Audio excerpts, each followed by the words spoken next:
যে কোনো প্রকারের সেহের ও জাদু, কালো জাদু, আইন বলা হয় বদনজর, আর হাসাদ মানে হলো হিংসা। এই সেহের, আইন, হাসাদ থেকে বেঁচে থাকার জন্য খুবই মাসনুন মুনাসিব কিছু আমল আমরা জানিয়ে দিচ্ছি। ইনশাআল্লাহ এগুলো দৈনন্দিন আমল করতে পারেন। কেউ চাইলে সকাল সন্ধ্যায়ও আমল করতে পারেন, আবার কেউ চাইলে এগুলো আয়াতগুলো পড়ে পানিতে দম করে খেতেও পারেন, ওই পানিতে গোসলও করতে পারেন। এবং সেখানে আরো ভালো হয় যদি 7টা বড়ই পাতাকে পিষে বেটে দেওয়া হয়, এটা চিকিৎসা আর কি। নাকি এমনিতে আমার অভিজ্ঞতা থেকে বলা যে যদি নিয়মিত এগুলো পড়াও হয় সকালে সন্ধ্যায় বা রাতে, এমনি আয়াতগুলো পড়া হয়, পড়ে দম করা হয় গায়ে, বা মাসাহ করা হয়, বা পানিতে ফু দিয়ে পানি খেয়ে নেওয়া হয়, এতেও ইনশাল্লাহ আল্লাহ চাইতো সমস্ত ফিতনা থেকে হেফাজতে থাকবেন ইনশাল্লাহ। বা কেউ যদি ফিতনা করতেও চায় ইনশাল্লাহ কাজ হবে, কাজ হলেও সাময়িক হবে। ঠিক আছে, এটা একটা অসুস্থতার মতোই, যে কোনো অসুস্থতা সারতে যেমন সময় লাগে, এটা সারতে একটু সময় লাগতে পারে। তাই বলে হতাশ হওয়া যাবে না, চেষ্টা চালিয়ে যেতে হবে। এর আগে প্রথমে শর্ত হচ্ছে 1 নাম্বার, যে খালেস ভাবে আল্লাহর কাছে তওবা করা।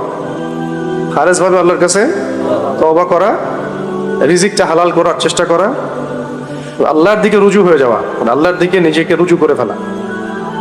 হ্যাঁ, আল্লাহ পাকের উপর রুজু করা। 4 হলো আল্লাহর উপর তাওয়াক্কুল করা, ভরসা করা। 5 নাম্বার হচ্ছে আমাদের সমাজে যে কবিরাজ, তারপরে যে তান্ত্রিক এগুলো থাকে, এদের শরণাপন্ন ভুলেও না হওয়া। ওখানে গেলেই আপনি মুসিবতে পড়বেন, আরো সমস্যা করবেন, এবং কুফরিও হয়ে যেতে পারে, ওখানে শিরক হয়ে যেতে পারে। এগুলো করবেন না। আরেকটা জিনিস যেটা আমরা না চাইতেও করে ফেলি, বা চেষ্টা করার পরে হয়তো আমরা দূরে থাকতে পারি না, সেটা হলো অনলাইন ফিতনা। এইটা থেকে 100% পরহেজ থাকার চেষ্টা করা উচিত। আমি নিজেকেও বলছি, আপনাদেরকেও বলছি, এটাই মনে হয় সবচেয়ে বড় সমস্যা। এমনিতে একটা মানুষের চোখ লাগা, বদনজর লাগা, সেহের করা একক ব্যাপার। এটা হচ্ছে একটা পুরো মানে শয়তানের একটা দল আপনার পিছনে লেগে যাবে। ঠিক আছে, আর ইবলিস শয়তান এবং তার দল দুর্বল, এটা মনে রাখবেন। ইবলিস শয়তান এবং তার দল দুর্বল, মানুষ শয়তান এবং তার দলবল শক্তিশালী। মানুষ যখন শয়তানের রূপ ধারণ করে, তখন এই মানুষ শয়তান ইবলিসের চাইতে বেশি শক্তিশালী। আর এই মানুষ শয়তানদের চাইতে শক্তিশালী হলো দূষিত নফস। দূষিত নফস, যার নফসের মধ্যে দূষণ আছে, তার জন্য মানুষ শয়তানেরও প্রয়োজন নাই, জিন শয়তানেরও প্রয়োজন নাই। তো আমরা এই পয়েন্টগুলো নিয়ে পরে কথা বলবো, নফসের দূষণ কিভাবে দূর করা যায়, মানুষ শয়তান থেকে কিভাবে বাঁচবো, জিন শয়তান থেকে কিভাবে বাঁচবো। আপাতত আমি প্রথমে কিছু কোরআনের আয়াত বলে দিচ্ছি, যেগুলো আমরা নিয়মিত পড়ার চেষ্টা করবো। এই নিয়মিত পড়াটা কিন্তু বাধ্যতামূলক না, কিন্তু আমরা যদি পড়ি তাহলে নিরাপদ থাকবো। এবং দৈনন্দিন একটু কোরআন তেলাওয়াত হয়ে গেল, প্রত্যেক হরফে 10 নেকি হবেই, অন্তত পক্ষে 10 নেকি হবে ইনশাআল্লাহ।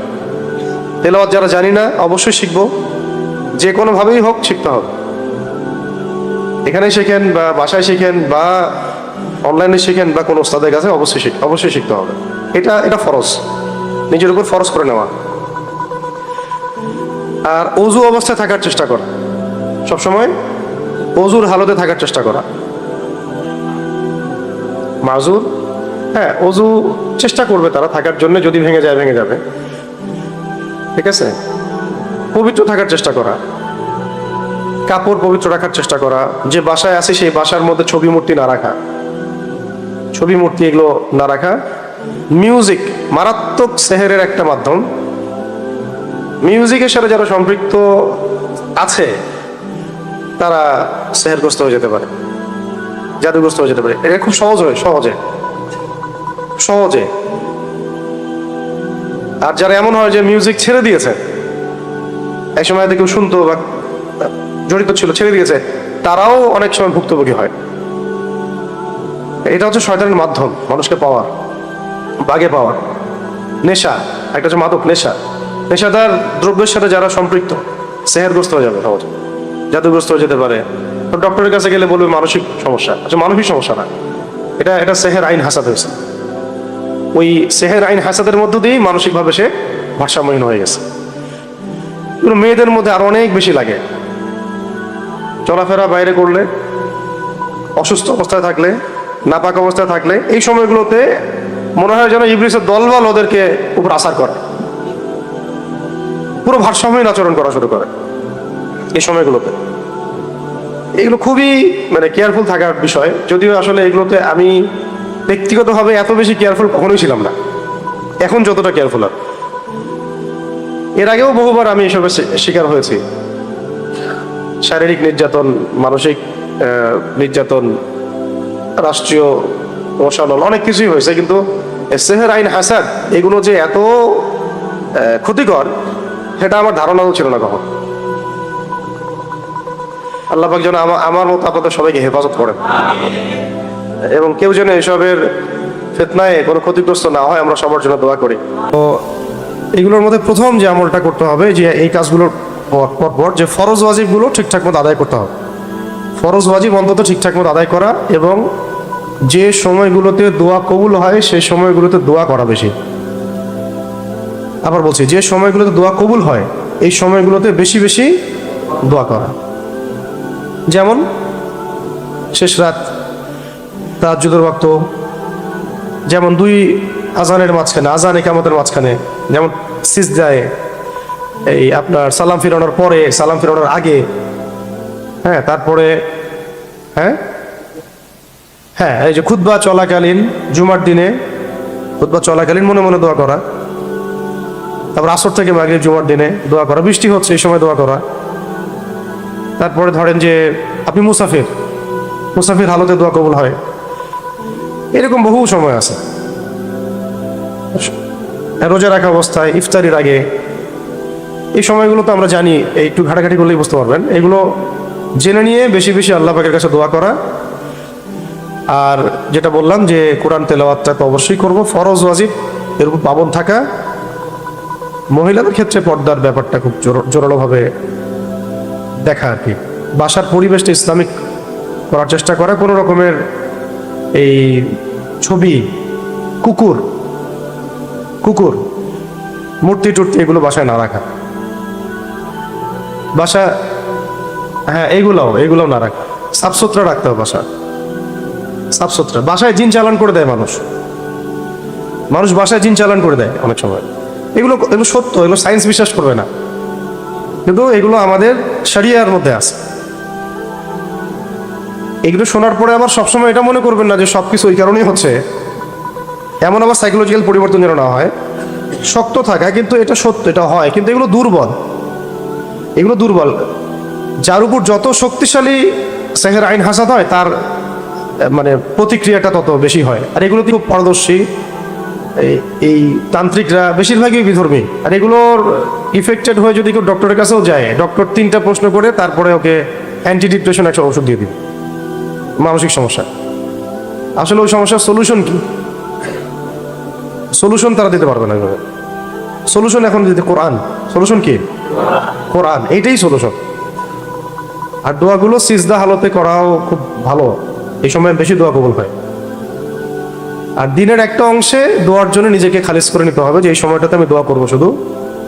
শেষ রাত হতে পারে, ফজরের পর হতে পারে, ইশরাকের আগে হতে পারে। যত দোয়া আল্লাহ পাকের কাছে হাত তুলে দোয়া করা।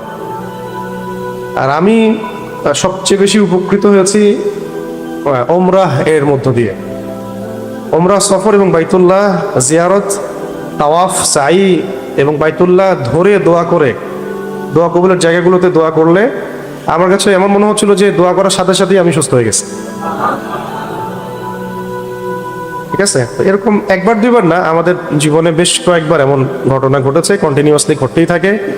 যারাই অনলাইনে আসছে, মানুষের চোখের সামনে আসছে, উম্মার জন্য কিছু কাজ করতে চায় বা মানুষের কাছে পরিচিতি পেয়েছে, ভাইরাল হয়ে গেছে আর কি, তাদের এই সমস্যাগুলো হবে। এই জন্যে যদি কেউ ইচ্ছা করে ভাইরাল হতে চায়, সে এই সমস্যা বেশি পড়বে।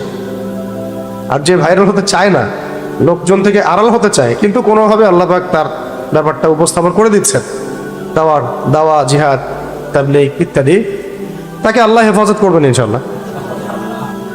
ঠিক আছে, তো এই হেফাজত থাকার জন্যে আল্লাহ রাব্বুল আলামিনের সাথে কানেকশনটা বেশি জরুরি। আর আল্লাহ পাকের কানেকশনের জন্য সবচেয়ে বড় মাধ্যম হচ্ছে নামাজ, তিলাওয়াত, দোয়া, জিকির। নামাজ, তিলাওয়াত, দোয়া এবং জিকির, ইস্তিগফার। তো প্রথমে আমি কিছু জিকিরই বলি। এক নম্বর হল লা হাওলা ওয়ালা কুওয়াতা ইল্লা বিল্লাহ। লা হাওলা ওয়ালা কুওয়াতা ইল্লা বিল্লাহ, এটা দৈনিক যতবার ইচ্ছা পড়েন, কোনো সংখ্যা নির্দিষ্ট নাই, যতবার ইচ্ছা পড়তে পারেন। 2 নম্বর হচ্ছে হাসবি আল্লাহ ওয়া নি'মাল ওয়াকিল। হাসবি আল্লাহ ওয়া নি'মাল ওয়াকিল, এর সাথে এটাও হতে পারে নি'মাল মাওলা ওয়া নি'মান নাসির।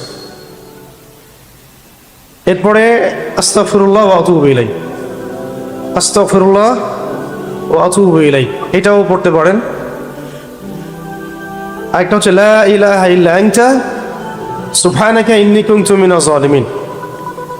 লা ইলাহা ইল্লা আনতা সুবহানাকা ইন্নী কুনতু মিনাজ জালিমিন, এটাও খুব গুরুত্বপূর্ণ। আরেকটা হলো 5 নাম্বার আল্লাহুম্মা সাল্লি আলা মুহাম্মাদ ওয়া সাল্লিম। আল্লাহুম্মা সাল্লি আলা মুহাম্মাদ ওয়া সাল্লিম, অথবা আল্লাহুম্মা সাল্লি ওয়া সাল্লিম আলা নবিয়িনা মুহাম্মাদ, অথবা চাইলে আপনি পুরো দরুদ শরীফও পড়তে পারেন। দরুদের আমলও খুব বাড়ায় দেওয়া। মাওলানা আব্দুল মালিক সাহেব একটা কথা বলতেন বা বলেছিলেন একদিন, হয়তো অন্যদেরকেও বলেছেন, যে কোনো জটিল সমস্যা,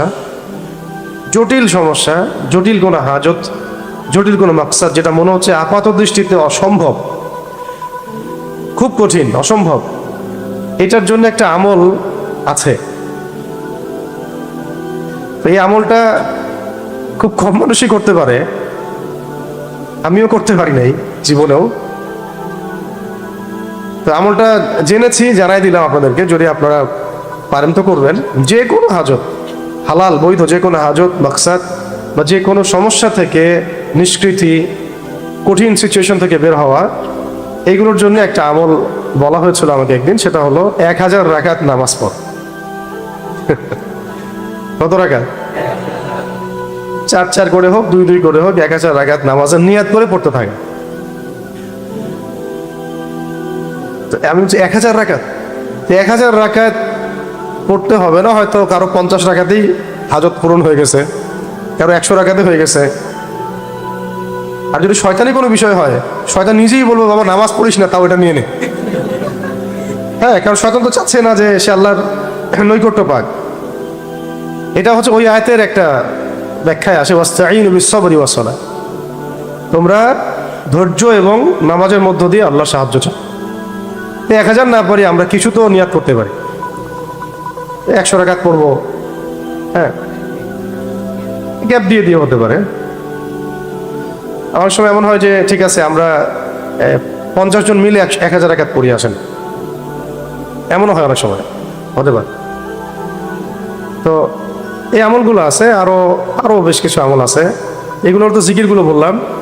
এখন লিখেন যে আমাদের কোরআনের আয়াত এবং সূরাগুলো কোনগুলা। 1 নম্বর হচ্ছে সূরা ফাতিহা।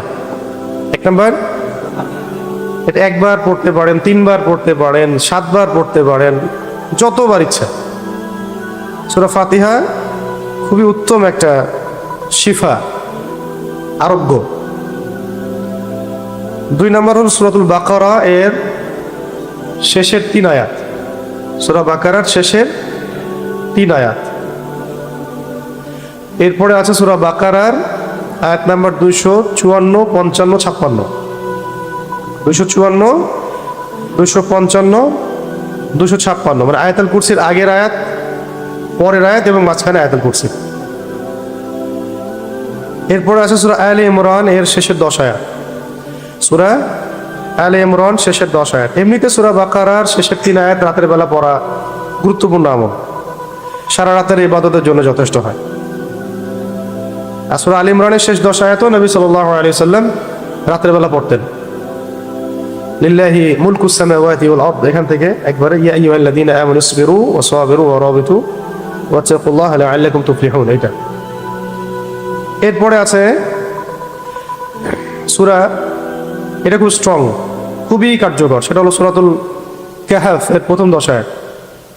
সূরা কাহফের প্রথম 10 আয়াত, 4 নম্বর সূরা কাহফের শেষের 10 আয়াত।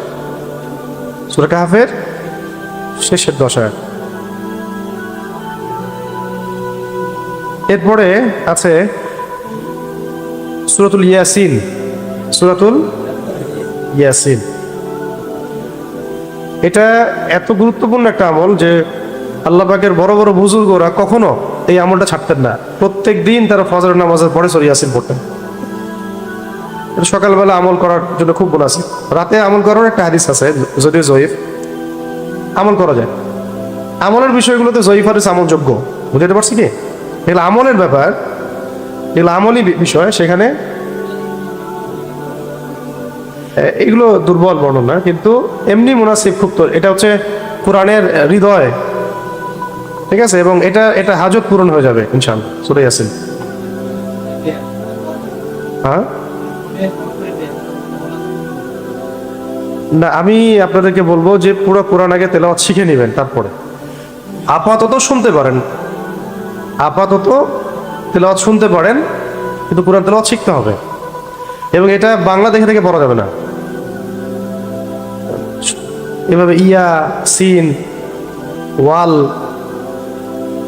কোরআন কিভাবে পড়বেন বাংলা দিয়ে? কোরআন বলে ফেলবেন, উচ্চারণ তো হইল না। আলিফ লাম মিম এটাকে কিভাবে বাংলা দিয়ে লিখবেন যে যালিকাল কিতাবু লা রাইবা ফিহি? এটা তো হইল না উচ্চারণ। হবে উচ্চারণ? আরবি শিখতে হবে। আরবি শেখাটাকে, মানে আরবি শেখার কয়েকটা স্টেজ আছে। একটা তো আপনি আরবি সাহিত্যে পারদর্শী হয়ে যাচ্ছেন, আরবি ভাষায় পারদর্শী হয়ে যাচ্ছেন। একটা হলো কোরআনের ব্যাকরণ শিখছেন, কোরআনের তিলাওয়াত শিখছেন। অন্তত কোরআনের এই তিলাওয়াত শেখা এবং কোরআনের কিছু ব্যাকরণ শেখাটা নিজের উপর ফরজ করে নেন। এই যে বাংলাদেশে আমরা অনেক বড় বড় শব্দের দাওয়াত দিয়েছি এই পর্যন্ত, খেলাফা, শরিয়া, ইমারা, ইসলামী আইন শাসন, এটা ওইটা। তো সত্যি কথা বলতে এখন এই 10 বছর পরে এসে আমি বুঝতে পারতেছি যে এগুলো অনেক দূরের কথা, এগুলো অনেক দূরের পথ বাংলাদেশের জন্য। ইল্লা মাশাআল্লাহ, আল্লাহ চাইলে হইতে পারে। বাংলাদেশের জন্য এটা অনেক দূর কি বাত মনে হচ্ছে। এখনো আমাদের তেলাওয়াতই সহি হচ্ছে না বহু মানুষের, কোটি কোটি মানুষের। নামাজই হচ্ছে না কোটি কোটি মানুষের, পড়তেইছে না। যাকাত নাই সমাজে, হ্যাঁ, আদব নাই। আদব যেটা থাকে, ইসলামে একটা আদব, আখলাক। আমি তো দেখলাম যে সমাজে ম্যাক্সিমাম মানুষ তালাকেরই মাসালা জানে না। ওই সময় আমি খিলাফা কায়েম করতে যাচ্ছি, কি মুসিবত! যে সমাজে মানুষ একটা সিম্পল একটা মাসালা জানে না, ওযু, গোসল, এই নামাজের আহকাম, আরকান, এটা তো সিম্পল মাসালা। তো আমার এখন ভাইদের প্রতি নাসিহা যে বিয়ের আগে তালাকের মাসালা জানা দরকার। মানে বিয়ে করার আগে তালাকের মাসালাগুলো জেনে নিতে হবে, ঠিক আছে? কয়টা বলছে? একটা সূরা ফাতিহা বলেন তো আমাকে, সূরা বাকারার শেষের 3, সূরা আল ইমরানের শেষের 10, কাহফের প্রথম 10, শেষের 10, সূরা ইয়াসিন। এবার লিখেন 6 নম্বর, এটা 7 নম্বর সূরা সফফাত লিখেন। সফফাত, সূরা সফফাত। দুটো সূরা আছে এমন, একটা সফ, একটা সফফাত। এটা বলছে সফফাত, সূরা নাম্বার 37, 37। এই সূরার প্রথম 10 আয়াত, এই সূরার প্রথম 10 আয়াত। এরপরে লিখেন সূরা আর রহমান। সূরা আর রহমানের আয়াত নাম্বার হচ্ছে 34 নম্বর আয়াত থেকে শুরু করে 45 পর্যন্ত। কটা হয়েছে? 8টা। সূরা কলাম, সূরা কলাম এর শেষের 2টো আয়াত, সূরা কলামের শেষের 2টো আয়াত। এবার লিখেন সূরাতুত তাহা 65 থেকে 70, 65 থেকে 70। এই যে বললাম সূরা তাহা 65 থেকে 70, এটা সেহেরের জন্য খাস, সেহেরের জন্য খাস আয়াত এটা। আর যেটা বললাম সূরা কলাম এর শেষের 2 আয়াত, এটা বদনজরের জন্য খাস। এবার যে একটা বলতেছি, একটা সম্পর্কে সাহাবী আব্দুল্লাহ বিন মাসউদ রাদিয়াল্লাহু আনহু, মানে এমন একটা অবস্থা ছিল যে এক মারাত্মক অসুস্থ ব্যক্তি এই ধরনের সমস্যায় মানে পাগলের মতো আচরণ করতেছে। তার কানের কাছে গিয়ে তিনি আয়াতগুলো পড়ে ফু দিয়েছিলেন, সাথে সাথে সে ব্যক্তি ভালো হয়ে গেছে। এবং এটা নবী করিম সাল্লাল্লাহু আলাইহি ওয়াসাল্লাম জিজ্ঞাসা করছেন যে কোন আয়াত পড়ছো তুমি? আব্দুল্লাহ বিন মাসউদ রাদিয়াল্লাহু আনহু বলছেন যে আমি এই আয়াতগুলো পড়ছি ইয়া রাসূলুল্লাহ। তখন নবী করিম সাল্লাল্লাহু আলাইহি ওয়াসাল্লাম বলেছিলেন যে তুমি যে আয়াতগুলো পড়েছো এই আয়াতগুলো যদি ইয়াকিনের সাথে পড়ে পাহাড়কে আদেশ করা হয় এখান থেকে সরে যাও, পাহাড়ও সরে যাবে।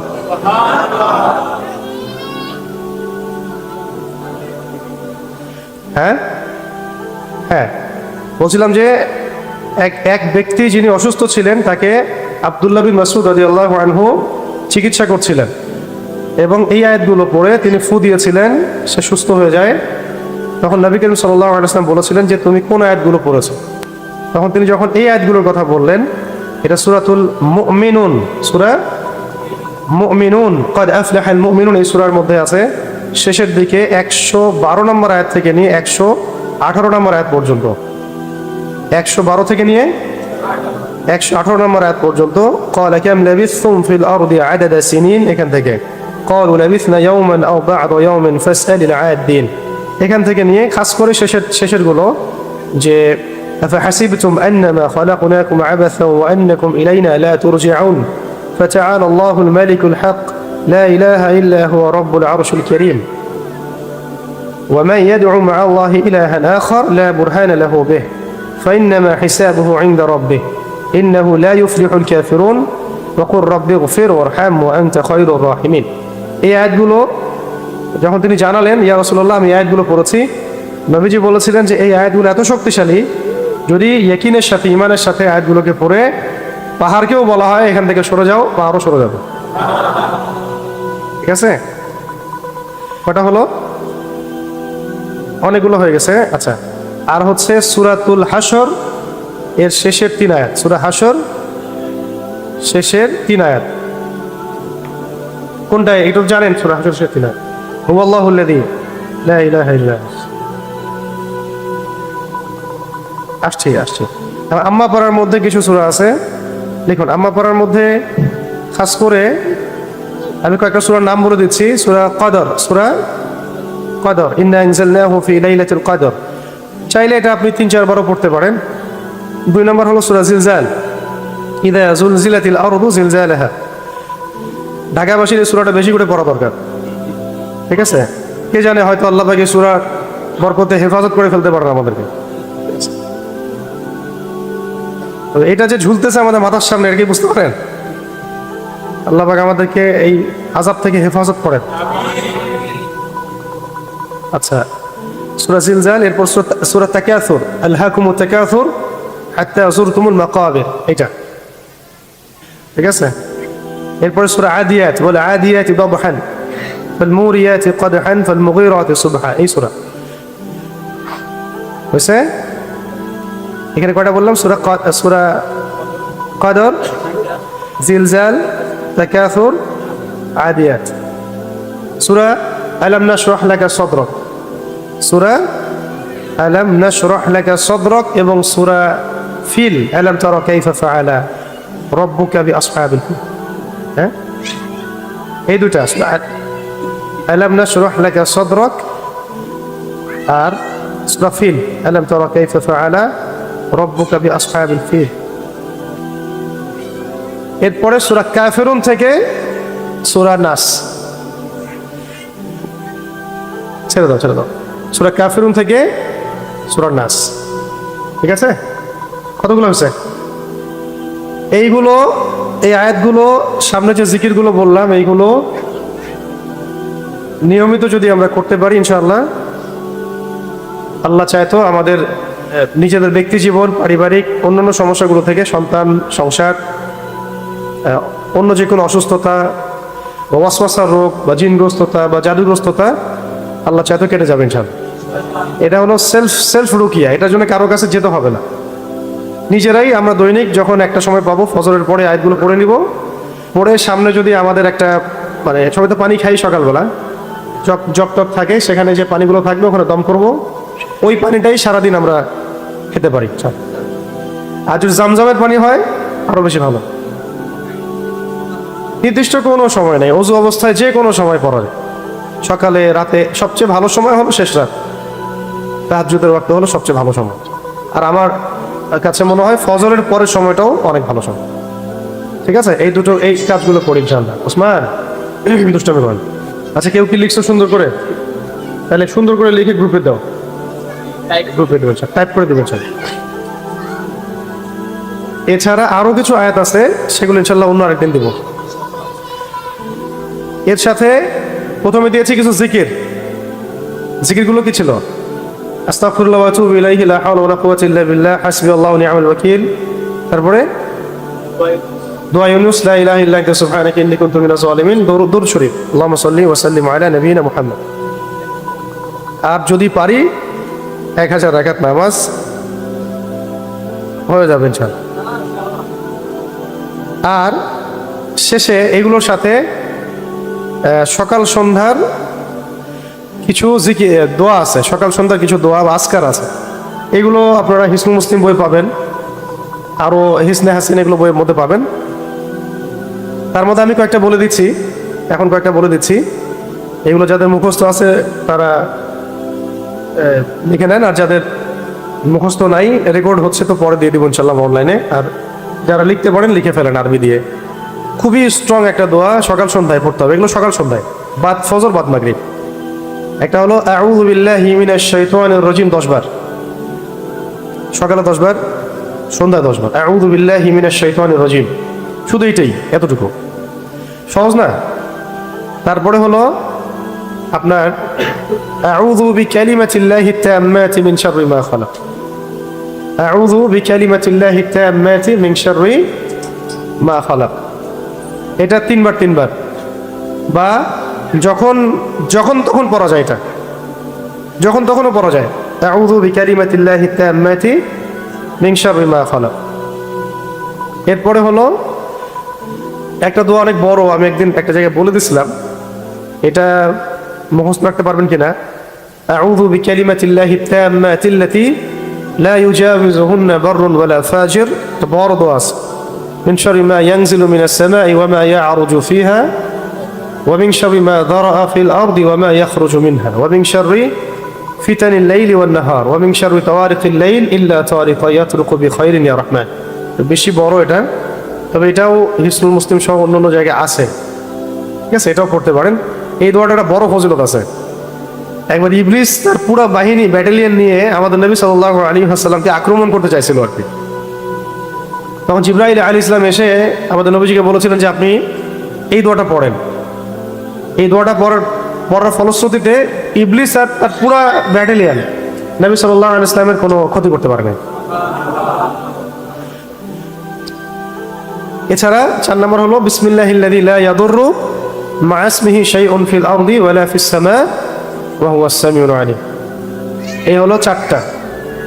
এর মধ্যে সহজ তো 3টা। একটা হলো আউযু বিল্লাহি মিনাশ শাইতানির রাজিম, এরপরে ওই যে বললাম আউযু বিকালিমাতিল্লাহি তাম্মাতি মিন শাররি মা খালাক। আরেকটা হলো বিসমিল্লাহিল্লাযী লা ইয়াদুররু মা ইসমিহি শাইউন ফিল আরদি ওয়ালা ফিস সামাই ওয়া হুয়াস সামিউল আলিম। মনে রাখতে পারবেন না, এই জন্য একদিনও সব দিতে চাচ্ছি না, আরো অনেক আছে, আরো দিব। এগুলাই আমল করেন, এগুলো আগে মুখস্থ করেন, পরের তালিমে আমাকে আবার মনে করাই দিয়েন ইনশাল্লাহ। আবার পড়া যাবে, পড়া যায়, এটা ভালো আমল, পারলে পড়বেন অবশ্যই, ফরজ না, নফল আমল। এগুলো প্রসঙ্গক্রমে বলে ফেললাম যে আমরা সেহের, আইন, হাসাদ বা যে কোনো রকমের অনাকাঙ্ক্ষিত যে ক্ষতিগুলো, এগুলো থেকে বাঁচার জন্য এই আমলগুলো করব। সকালে, সন্ধ্যায়, যদি পারি 2 বেলা, না পারলে অন্তত 1 বেলা, অথবা যখনই ইফেক্টেড মনে হবে তখনই করা যায়। এগুলো করা যায়, পরে দম করা যায়, অন্যকেও দম করা যায়, নিজেকেও করা যায়। তারপরে পানিতে দম করে সেই পানি খাওয়া যায়। আবার ওই 7টা বড়ই পাতা পিষে ওই গোসলের পানিতে দিয়ে এই আয়াতগুলো পরে দম করে গোসল করলে সাথে সাথেই ভালো হয়ে যাবে। এমনও মনে হবে যে সাথে সাথেই ভালো লাগতেছে।